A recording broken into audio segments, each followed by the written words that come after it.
Chers spéculateurs, bonjour et bienvenue dans cette vidéo hebdo du samedi. Je suis très heureux aujourd'hui parce que tous les catastrophistes, bon, on ne les entend plus, hein. Ça fait du bien quand même, hein. Ça fait 3 4 semaines que la liquidité revient et afflue massivement sur les classes d'actifs à risque, hein, donc marché action, marché des cryptos.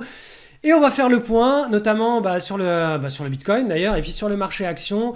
Et vous verrez pourquoi le scénario d'une normalisation que toute la communauté suit depuis bientôt 12 mois, hein, est celui qui est en train de se déployer devant nos yeux. Je vous expliquerai bien entendu le scénario d'un signe noir dans la deuxième partie de la vidéo, hein, ce qui peut arriver et qui est très fortement improbable, mais voilà, on sait jamais quand un zombie sort du placard, on sait jamais quand est-ce qu'il sort, mais c'est le scénario le moins probable de tous les scénarios actuels, hein, qui se proposent, qui se déploient, qui s'avance face à nous. On a une saison de résultats là qui est absolument fabuleuse, hein. On a la majorité des entreprises qui publient des résultats bien au-dessus du consensus et de ce que tout le monde attendait. Donc là, les catastrophistes sont en PLS, ça fait du bien. Il y a moins de vidéos YouTube, moins de médias financiers qui accueillent sur leur plateau, hein, tous les mecs qui vous annoncent la fin du monde, etc. Donc ça fait du bien, hein. Allez, on commence cette vidéo. Allez, c'est parti. Analyse du Bitcoin, encore une semaine très timide, très tranquille. On est toujours dans le scénario d'un rebond au sein d'un bear market, hein. Je vous rappelle l'image du Bitcoin, on est en hebdomadaire ici. Donc on a cette trendline en pointillé qui sert de zone de résistance. On a aussi tout simplement la résistance horizontale et on a une zone de convergence ici. Donc point très très très difficile pour le Bitcoin à dépasser. S'il arrive à rebondir jusque là, il va falloir être très très vigilant. Pour tous ceux qui font de la spéculation à très court terme, si vous êtes en train de jouer le rallye haussier là au sein d'un bear market, d'un marché baissier, vraiment utiliser des stop loss, intervenir sur des unités de temps très courtes, hein, de l'ordre de l'intraday ou sur des unités de temps en horaire, et serrez vos stops parce que de toute façon, voilà, si le mouvement se retourne, il va être d'une violence assez violente, hein, vers le sud. Donc le scénario, hein, que je vois se développer, hein, avec ma petite boule de cristal, c'est simplement, on est dans un rebond de bear market. On a une zone maximale ici, hein, qui est le rond rouge. Je doute qu'on arrive jusqu'ici, hein, ça m'étonnerait qu'on y arrive, mais on peut y arriver. Moi, je vois davantage une zone de latéralisation avec ce grand triangle qui ensuite pourrait amener un nouveau marché haussier ou une nouvelle jambe de marché baissier. Marché baissier, pour moi, c'est en mode zombie qui sort du placard. Ça veut dire que l'économie mondiale va très mal, que les liquidités se contractent et que quelles que soient les classes d'actifs, l'argent ne s'investit pas. Donc le marché des cryptos est probablement la dernière classe d'actifs à voir les liquidités aller s'investir puisque c'est une classe d'actifs qui est très risquée. Par contre, effectivement, quand les liquidités affluent sur les actifs risqués comme notamment le marché des actions, eh bien les classes d'actifs encore plus risquées sont d'autant plus boostées. Donc vraiment, cette notion de liquidité qui s'investit sur des actifs à risque ou se désinvestit des actifs à risque, c'est une notion très importante. Et si on passe sur une situation mondiale où on a, voilà, je sais pas moi, une troisième guerre mondiale avec des attaques bactériologiques ou des choses vraiment en mode zombie qui sort du placard, on pourrait avoir une nouvelle jambe baissière, mais là on est sur vraiment des gros signes noirs, des gros écarts types à la moyenne qui sont de mon point de vue moins probables. Donc pour moi la probabilité c'est que voilà, on a retracé depuis les plus hauts de l'ordre de moins 80% sur le Bitcoin, donc on est potentiellement sur une zone de point bas, hein, du marché des cryptos et du Bitcoin. Donc moi de mon point de vue, on latéralise et idéalement, une fois qu'on a bien contracté la volatilité, on break par le haut et puis on pourra assister à l'émergence d'un nouveau bull market. Mais on est encore très très loin. Il va falloir que l'on contracte toute cette volatilité pendant plusieurs mois, voire plusieurs trimestres, avant de pouvoir repasser très optimiste, hein, sur ce marché-là. Donc voilà, il faut être patient, c'est la bourse, il ne faut pas tirer sur tout ce qui bouge. Vraiment... s'il y a une seule leçon à retenir en bourse, c'est qu'il ne faut pas être un excité de la gâchette. Sortez votre arme, tirez. Imaginez que vous ayez que 10 paris à faire dans toute votre vie. Est-ce que vous allez rentrer maintenant, sortir dans 3 semaines, re-rentrer dans 6 mois, ressortir dans un an? Non. Vous avez, je sais pas moi, vous avez 50 années devant vous, vous n'avez que 10 cartouches à utiliser. À quel moment de ces 50 prochaines années vous allez être susceptible de les utiliser? Très probablement pas maintenant. Voilà, très probablement vous allez attendre vraiment que la situation soit la plus claire possible. Ça ne veut pas dire que vous allez avoir 100% de réussite sur votre trade, ça veut simplement dire que vous allez attendre d'avoir toutes les probabilités devant vous et une espérance de gain maximale. Et vous n'allez jouer que vos 10 paris, vos 10 cartouches que quand toutes ces conditions sont réunies. Et ça, quand vous cultivez cette philosophie, ça vous permet d'être beaucoup plus zen et tranquille vis-à-vis de vos investissements, des paris que vous mettez en jeu en bourse et tout simplement de rester zen. On reste zen, on ne tire pas sur tout ce qui bouge. Voilà. Alors je pense que vous le savez si vous me suivez, mais j'ai une école de bourse en ligne qui ouvre ses portes uniquement au mois de septembre. Donc si vous voulez en savoir un petit peu plus sur ce que je propose au sein de cette extraordinaire communauté, je vous propose de tout simplement aller sur le site lespéculateurlibre.com, d'aller regarder un petit peu ce qui se passe dans Avis et vous allez pouvoir consulter notamment tous les avis de la dernière promotion. Donc le livre d'or de la promo LSL 6.0. Je salue tous les élèves de la promo de cette année. Il y a plus de 71 avis qui ont été laissés. Donc il y a des anecdotes, il y a énormément de choses, des réussites, des échecs, plein de choses qui sont partagées. Et aussi, il y a environ même exactement 38 témoignages vidéo qui sont à disposition. Donc si vous voulez un petit peu ressentir l'atmosphère, les retours d'expérience de tous les élèves qui ont vécu l'expérience LSL, donc le spéculateur libre, mon école de bourse, je vous invite à vous rendre sur le site lespéculateurlibre.com et d'aller fouiner un petit peu, voir ce qui s'y passe. Et si vous n'êtes pas inscrit sur ma liste email, je vous invite à cliquer sur inscription, parce que là, bien sûr, les inscriptions de mon école sont fermées au public. Mais en vous inscrivant sur ma liste de diffusion, mes emails privés, vous recevrez la possibilité de rejoindre l'école au mois de septembre, si les inscriptions publiques sont lancées début septembre, chose qui devrait arriver en principe. Donc je poursuis la vidéo, c'est parti. Alors, avant de vous faire un petit point sur l'or, donc or coté en dollars et en euros, je vous fais un point sur le dollar. Donc le dollar face à un panier de devises à travers le monde.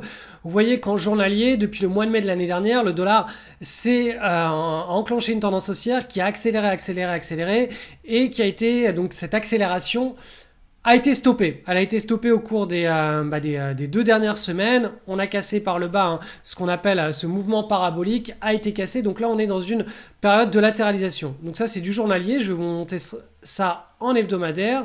Donc on voit bien le mouvement de hausse parabolique. Et puis là, boum, en fait, la semaine dernière, on était encore dedans puisqu'on clôturait encore au-dessus. Et là, cette semaine, on clôture en dessous.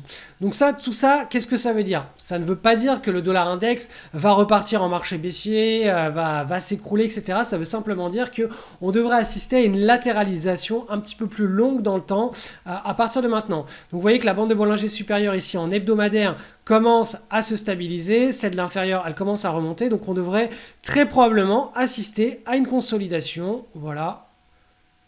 Comme ceci, avec les cours qui devraient commencer à stabiliser dans cet ordre-là. Donc ça, c'est l'ordre des choses qui est attendu, vu que le mouvement parabolique, là, ça y est, celui des derniers mois, il est censé être stoppé. Bien entendu, si on refait un plus haut, ça remettra en cause ce que je suis en train de vous dire, mais pour le moment, c'est pas l'ordre du jour. Là, l'ordre du jour, c'est le dollar index devrait stabiliser. Est-ce que sur le long terme, ça remet en question la hausse? Comme je vous l'avais dit, non. En mensuel, on a cassé, je vous l'avais déjà montré à de nombreuses reprises, mais cet énorme triangle, vous voyez, on était passé d'un scénario où le dollar index se déprécie entre l'émergence de l'euro, enfin l'arrivée de l'euro en 2000, le dollar index s'est déprécié face à de nombreuses devises. Là, on est reparti sur un potentiel cycle haussier et on a ici la zone de résistance. Tout ça là, ça devrait venir stopper. En tout cas, ce sera un point dur. Donc là, on a cassé ici. Au mois d'avril, on a cassé à la hausse cette énorme stabilisation. Où on a un retournement de cycle. On a un gros triangle, casse le triangle, donc ça veut dire qu'on est censé être dans une phase d'accélération pour plusieurs trimestres. Et cette phase d'accélération, on peut tracer d'ailleurs une petite trendline, voilà, analyse technique. Et donc du coup, si ça respecte bien voilà, la vélocité, on devrait avoir quelque chose qui monte comme ça vers cette zone dure. Alors là, je vous ai fait un truc pas propre du tout. Voilà, comme ça. Quelque chose qui devrait monter comme ça. Donc vous voyez là, a priori, on est censé être dans une latéralisation qui pourrait durer plusieurs semaines, plusieurs mois, voire plusieurs trimestres. Donc affaire à suivre. Je vous rappelle aussi, je peux monter le dollar index sur le trimestriel. Ça vous permet d'avoir une image un petit peu plus simple. Voilà, on a cassé cet énorme triangle par le haut. On a encore pas mal de marge à la hausse, mais c'est sur du très long terme. Et à plus court terme, je vous rappelle, ce qui compte, c'est l'hebdomadaire. On a clôturé sous la trendline, on est dans un scénario de latéralisation. Pourquoi est-ce que je vous parle de ça? Tout simplement parce que la hausse du dollar index qui se stabilise, qui s'arrête, qui devrait caler sur plusieurs semaines, voire plusieurs mois, devrait permettre à l'or d'enfin se valoriser face au dollar. Donc on va regarder le graphique du GLD, donc de l'or coté en dollars, c'est le tracker qui reproduit les variations de l'or. Et là, on voit qu'en hebdomadaire, eh bien, effectivement, depuis 1, 2, 3 semaines, on est en hausse. On est parti de cet énorme triangle chartiste. Je vais vous le montrer sur l'unité de temps supérieure en mensuel. Vous le voyez, il est en construction ici. Entre les bandes de Bollinger, on a une partie de ping-pong. Là, le mois dernier, on a été chercher le bas de la bande de Bollinger, on a été chercher le bas du triangle. Ce triangle est en construction. Donc voilà, on a le nouveau cycle, la trendline qui sert ici de zone de support. On a le triangle qui devrait être respecté. Donc cette latéralisation là, qu'on observe depuis le mois de septembre 2020, on est censé être sur le bas et en train de rebondir vers le haut. Donc ça, c'est le scénario. Le dollar index valide cette potentialité de scénario. L'or coté en dollars, pareil, valide ce scénario. Et si on va sur de l'hebdomadaire, on attend toujours la formation d'un point d'inflexion. Hop. Donc affaire à suivre, mais voilà, là on a bien rebondi. Donc idéalement, il faudrait qu'on suive la ligne bleue, ce scénario de point d'inflexion que je vous avais tracé la semaine dernière. Il faudrait qu'on l'ait pour qu'on ait un beau rebond là qui nous mène tout en haut du triangle et qu'ensuite on assiste à, comme un triangle le dit, à une compression de la volatilité avec des fluctuations qui rebondissent du haut vers le bas du triangle avec de moins en moins de volatilité avant que ça casse par le haut pour un nouveau cycle de hausse sur l'or ou scénario moins attendu qu'on casse vers le bas. Donc voilà pour l'or coté en dollars. Je vais maintenant passer à l'or coté en euros. Donc l'euro étant relativement faible ou stable, on a un scénario qui est un petit peu plus clean, qui est celui-ci en hebdomadaire. Donc c'est le GBS, c'est le tracker qui reproduit l'or coté en euros. On a fait le point d'inflexion ici, tout en bas, ici en bas de cette latéralisation. On est en train de remonter, partie de ping-pong. On a une zone de pivot ici, la zone des 165 points.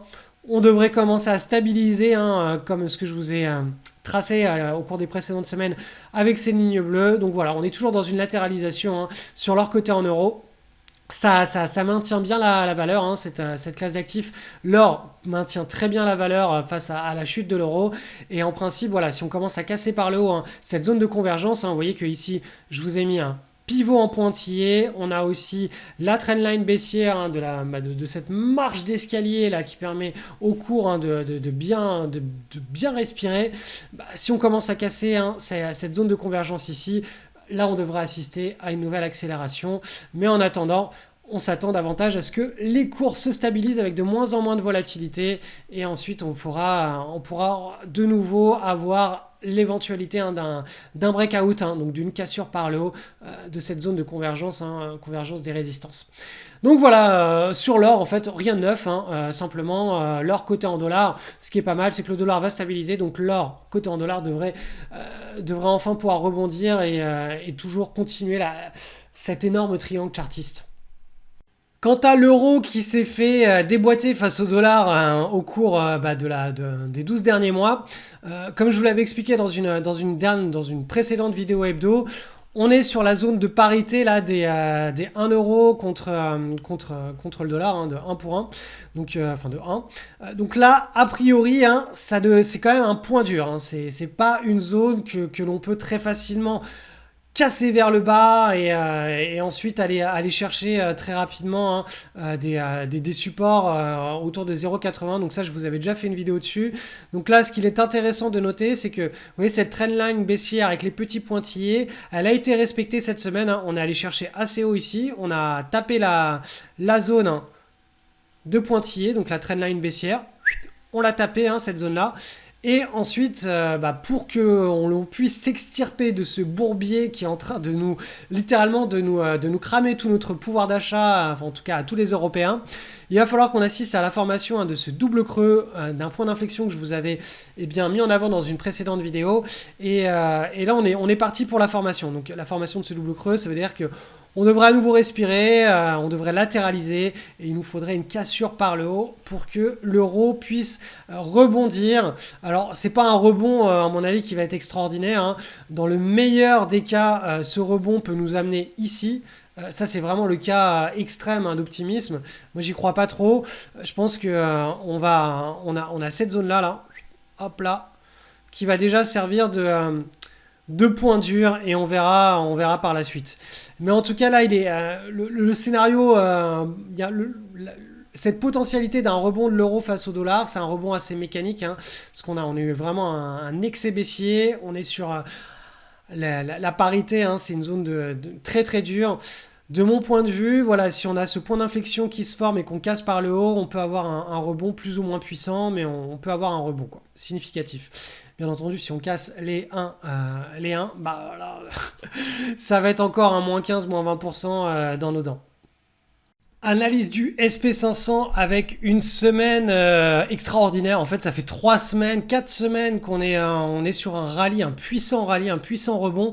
On est parti de très bas, on est en train de remonter très haut. Je vous rappelle cette image en mensuel. Chaque vidéo du samedi, systématiquement, je vous martellerai avec cette image mensuelle qui nous permet de prendre de la hauteur, de prendre de l'altitude face à tout ce battage médiatique autour du prochain crack, de la fin des marchés financiers, des bourses, de toutes ces choses qu'on peut entendre. Effectivement, ça peut arriver. D'ailleurs, ça arrivera très probablement 1, 2, 3 fois au cours d'une vie, mais ça arrive pas tous les jours, ça arrive encore moins toutes les années. Il y a des grands cycles, et là actuellement, le cycle pour le moment, il nous dit simplement on stabilise, on latéralise. Donc on est sur le SP500 en mensuel. Le rallye du Covid, on a besoin de le digérer. On est allé chercher bas sur la bande de Bollinger inférieure en mensuel. On est en train d'effectuer un rebond vers la bande de Bollinger haute en mensuel. Et c'est ce qu'on appelle une latéralisation. Donc la volatilité là, elle va commencer à se calmer au cours des prochains mois. Et ensuite, en principe, on aura une direction. Donc bull market ou bear market, et là les catastrophistes pourront s'en donner à cœur joie. En tout cas, actuellement, l'image, c'est celle d'une normalisation avec une saine correction qu'on a vécue depuis le début de l'année, et là on va commencer on a commencé la phase de latéralisation avec de la volate qui devrait s'atténuer dans la deuxième partie de l'année 2022, voire début de l'année 2023. Donc bien entendu, je le répète chaque semaine, mais c'est tout ça, ce scénario, il tient tant qu'on n'a pas de zombie qui sort du placard, hein. Vous savez, une fameuse faillite en mode Lehman Brothers ou un événement tragique de type 11 septembre, je sais pas moi, une arme bactériologique qui s'abat sur l'Europe ou les États-Unis, enfin bref, un truc qui sort de nulle part, un espèce de signe noir qui là, pour le coup, aurait la force de plonger directement les bourses dans un marché baissier. Ça, c'est un peu le scénario Walking Dead, hein. Donc le scénario, on a plusieurs écarts types, on est dans des scénarios très fortement improbables. Là, dans le scénario le plus probable, celui d'une normalisation, hop, on va descendre d'une unité de temps. On assiste donc à ce rebond. Alors, je vais vous enlever les traits là qui sont un petit peu parasites maintenant. On a cet objectif-là, hein, autour des 460 points, hein, sur le SPY, donc le SPY, le tracker qui reproduit les fluctuations du SP500. Moi, je m'attendais la semaine dernière à ce que, vous voyez là, on avait une résistance ici, hein, qui était liée au dernier échec, hein, c'est-à-dire la dernière semaine de mai. Je m'attendais à ce qu'on consolide un petit peu à court terme. Oui, On aille taper comme on l'a fait la semaine dernière, on consolide et après on aille chercher cette zone des 460 points sur un excès de hausse. Voilà, on a des publications, des trimestrielles, hein, toutes les entreprises américaines publient leurs résultats. On est mais largement au-dessus des consensus attendus. Je vous rappelle qu'il y a encore un mois, et d'ailleurs je le voyais dans mon espace de commentaires, tout le monde me disait voilà, inflation, guerre en Ukraine, remontée des taux, toutes les entreprises vont se faire exploser, ce qui va déclencher la prochaine vague du bear market. On est dans un bear market, ce qui va déclencher la prochaine vague de baisse, ce sera les publications trimestrielles de résultats qui vont être catastrophiques.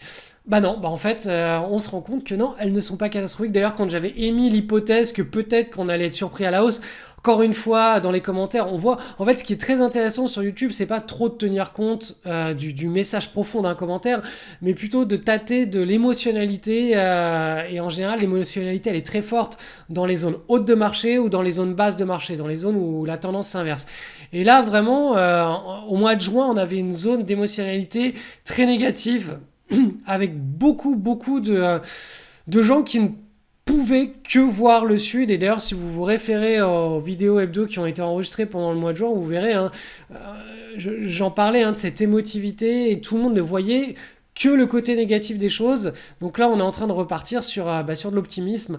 Et cet excès d'optimisme pourrait nous amener en hebdomadaire sur la bande de Bollinger supérieure qui coïncide avec une résistance chartiste autour de la zone des 460 points. Et si je remonte sur l'unité de temps en mensuel, eh bien, cette zone des 460 points sera probablement celle de la bande de Bollinger supérieure au mois de septembre. Donc voilà, là on est dans une phase de rebond, mais sur le scénario à plus moyen terme, c'est une phase de latéralisation. Donc on est dans une partie de ping-pong où la balle elle est partie du sud vers le nord. Mais voilà, ça devrait se stabiliser au cours des prochains mois. Sauf, bien entendu, je le répète, un zombie qui sort du placard. Donc voilà pour le SP500. Alors pour le Nasdaq et le DJI, c'est exactement pareil. Donc le Nasdaq 100, on est sur 1, 2, 3, 4 semaines de hausse. On est en train de se diriger vers la bande de Bollinger supérieure en hebdomadaire. Et je vous rappelle, en mensuel, le scénario est exactement le même. Alors je vais pouvoir effacer maintenant voilà, ces flèches-là que je vous avais mis il y a plusieurs mois. Donc le scénario est exactement le même que sur le SP500. On est sur le bas de la bande de Bollinger mensuelle, on est en train de rebondir. Et on devra ensuite latéraliser au cours des prochains mois. Et sur le Dow Jones Industrial Average, exactement pareil. On est parti de la zone basse de la bande de Bollinger. On est en train de rebondir, peut-être la zone haute. Peut-être qu'on va stabiliser sur des niveaux actuels. Bref, phase de rebond, puis latéralisation avec une volatilité qui devrait se stabiliser au cours des prochains mois. Et ça joue sur l'effet d'inflation qui devrait être moins fort. Les anticipations d'inflation devraient être un petit peu moins fortes que celles attendues en début d'année 2022, ce qui devrait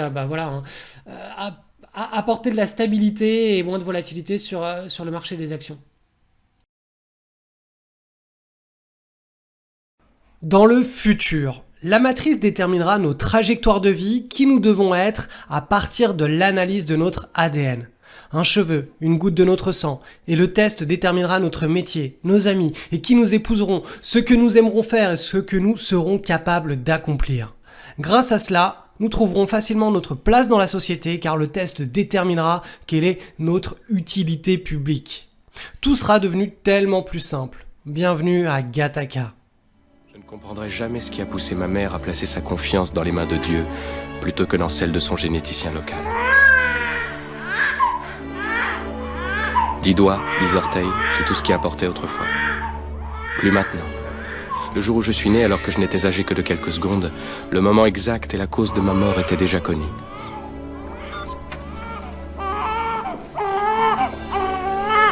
Affection neurologique, 60% de probabilité. Psychose maniaco-dépressive, 40% de probabilité. Hyperactivité, 89% de probabilité. Trouble cardiaque, 89% de probabilité. Risque de mort prématurée. Espérance de vie, 30 ans et 2 mois. 30 ans. Le nom sur le certificat? Anton. Non Vincent Anton. Oui. C'est un joli nom. Je sais qu'il fera quelque chose. Tu feras quelque chose. Vincent ? Depuis mon plus jeune âge, je me considérais comme les autres me considéraient. Un malade chronique.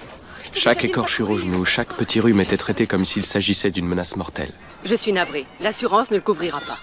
Et s'il tombe... Mais on m'avait affirmé qu'il n'y aurait aucun problème. J'aimerais vraiment pouvoir faire quelque chose. Dans un tel système où la compétition passe par un tri génétique réalisé avant notre naissance, le recours pour donner une belle vie à son enfant est la sélection génétique prénatale.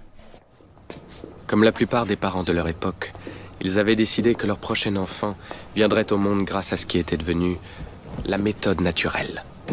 Les ovules qu'on vous a prélevés, Marie, ont été fécondés avec le sperme d'Antonio, votre mari.